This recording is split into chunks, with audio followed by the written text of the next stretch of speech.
Hello everyone, welcome to my another blog Wells লাইফস্টাইলে তোমাদের সবাইকে জানাচ্ছি স্বাগতম। তো দেখো সকাল সকাল উঠে পড়েছে আজকে, যেহেতু রাস পূর্ণিমা তার জন্য আমি অনেক সকালে উঠে পড়েছি। আমি মা সবাই অনেক সকালে উঠে পড়েছি, যেহেতু আমরা গ্রামের বাড়িতে থাকি গাইস। ঘর দোর পাকা হলেও তোমাদের মানে কি বলবো, উঠোনটা কিন্তু পাকা থাকে না, যার জন্য এইভাবে দেখো গোবর দিয়ে একদম সুন্দর করে লেপে নিয়েছি, একদম ফ্রেশ ফ্রেশ লাগছিল। তো যাই হোক, এদিকে ছাড়ো।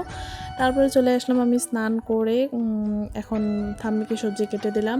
তো ঠাম্মি এবার ভোগ রান্না করবে। তো এটা হবে লাবড়া, খিচুড়ি, পায়েস, এইসবই হবে। তো দেখতে থাকো, ব্লগটা সুন্দর লাগবে, হয়তো তোমাদের ভালো লাগবে দেখতে। তো এদিকে দেখো সবজিগুলো কিন্তু ভাপিয়ে নেওয়া হবে, কারণ আজকালকার সবজিতে যে পরিমাণে স্বাদ থাকে গাইস, এগুলো ভাপিয়ে না নিলে একদম মানে কি বলবো, ভালো লাগে না খেতে। আর এটা স্বাস্থ্যের জন্য খারাপও, যার জন্য ভাপ দিয়ে নেবে তারপরে রান্নাটা করবে।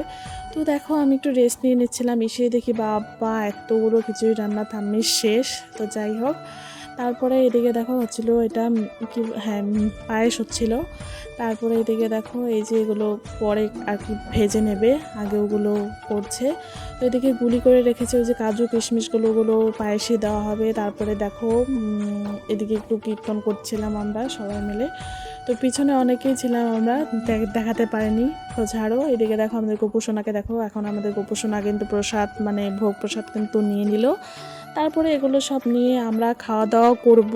তারপরে নেক্সট খাওয়া দাওয়া শেষ হলে তারপরে দেখো আমার একটু কাজ পড়ে গিয়েছিল, আমি এখন মানে কাগজপাতির কাজগুলো করব। দেন তো কি বলবো, আর কাজ তো আছেই। তো তোমরা পাশে থেকো, লাইক কমেন্ট শেয়ার অ্যান্ড সাবস্ক্রাইবটা করে দিও।